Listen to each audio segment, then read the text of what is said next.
Hello mga ka-Thanks Boy. Ngayon nga pala ay pupunta tayo sa Tagaytay, yung The Ruin Project. Shoutout nga pala sa YouTube channel ni Marvin. Yung out ka nga pala sa YouTube channel ay Fongs TV. Tamang video nga pala muna ako din habang nagpapapay kami. Ang oras nga pala niya na ay alas 5 ng hapon. Shoutout nga pala sa ating 60 subscriber. Alas 8 na nga pala ng gabi nung makarating kami dyan sa Tagaytay. So habang natuturo ako sa Tagaytay, bibigyan ko muna kayo ng trivia. Alam nyo ba na ang Tagaytay ay hango sa salitang taga? Ang ibig sabihin sa English ay istokat. Ang itay ay father. Ang kwentong ito ay nagmula sa dalawang mag-ama na nakakita ng baboy ramo sa bukirin. At napayak ang bata at napasigaw ng taga-itay, taga-itay. Kaya't naging bansag ito sa mga baryo-baryo kaya tinagurian itong Tagaytay. At ang mga pasyalan naman dito ay ang Taal Lake and Volcano, Sky Ranch, People's Park in the Sky, Sea Creativity at Puzzle Mansion, Picnic Grove, Bulalo at Mahogany Beef Market, Prey at Tierra de Maria at Bag of Beans. Sayang, marami pa sana akong trivia kaso nakarating na ako rito sa Ruin Project. Siyempre, bago tayo pumasok, i-video muna natin yung labas ng place. At eto na papasok na tayo. Ganito ang itsura niya bago ka pumasok. Ayan, meron siyang trivia din, hindi ko na binasa dahil English. Ito, papunta na tayo ng counter. Titignan natin yung mga menu. Mga ka-Thanks Boy, tingnan natin kung mura lang. Napaatras ako nito nung makita ko yung price. Can't afford. Nakaupo na sila at pinag-uusapan namin kung dito kami kakain. At nag-decide na nga kami na dito nakakain. So tumingin ako ng order. Naghahanap ako ng pinakamura dyan, mga ka-Thanks Boy. Ang in-order ko nga pala dyan ay Kraken Fish Bake at Caramel Latte. At meron nga palang doorbell na ibibigay dyan. Tutunog yon kapag serve na yung food mo at ready mo nang kunin.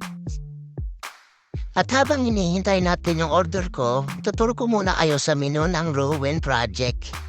Para may idea kayo sa price kung magkano. Para pagpunta nyo, alam nyo na kung magkano magagastos nyo at mabudget nyo na rin. At habang tayo ay busy sa pagtingin sa menu, alam mo ba kung bakit busy ang mga gwapo? Sige, explain ko sa'yo mamaya, busy pa ako. Ang hirap talaga pag nagugutuman, kung ano-ano ang iniisip at sinasabi.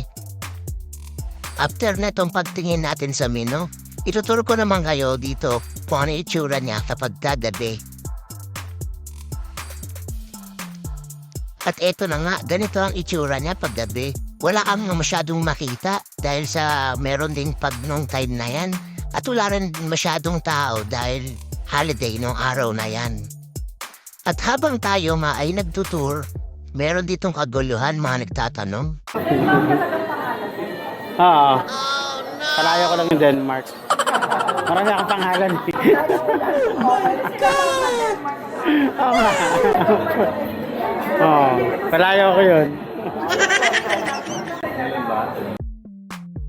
At ayun, medyo naguluhan pala si Katrina doon. Sana naliwanagan siya sa sinabi kong yun kung ano talaga yung pangalan ko. Balik tour na uli, pag galing ka sa labas, ito ang itsura sa loob. Papakilala ko yung mga kasama ko. Yung naka-light blue si Jansen, at yung naka-yellow si Katrina, naka-dark blue si Marvin, at yung naka-orange ay si Ron. Shoutout sa inyo, nag-enjoy ako sa night ride natin ngayong gabi. At na-prank ko nga pala sila dito, akala nila picture-picture, hindi nila alam video pala yung ginagawa ko. At eto nga pala yung itsura ng kisame nila kapag kagabi. Binidyohan ko yan baka sakalin makahanap rin ako ng gagamba at paglabanin ko muna habang hinihintay ko yung aking order. Ito naman ang view sa pinapwesto namin at ayun na nga tumunog na yung doorbell ko. Indication na yan, kukunin ko na yung order ko.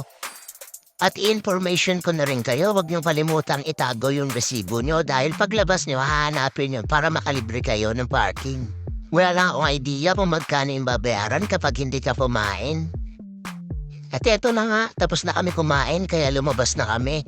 Ang next naman dito is sa Rowenas, bilihan ng pasalubong. Madali niyo lang mahanap yung Rowenas dahil malapit lang siya sa kalsada. At ito yung isa pang palatandaan, malapit siya sa may Melensios Bolaluhan. Mukhang masarap yung bulalo rito kaya lang kumain na kami at busog na rin kaya di na namin sinubukan kumain pa.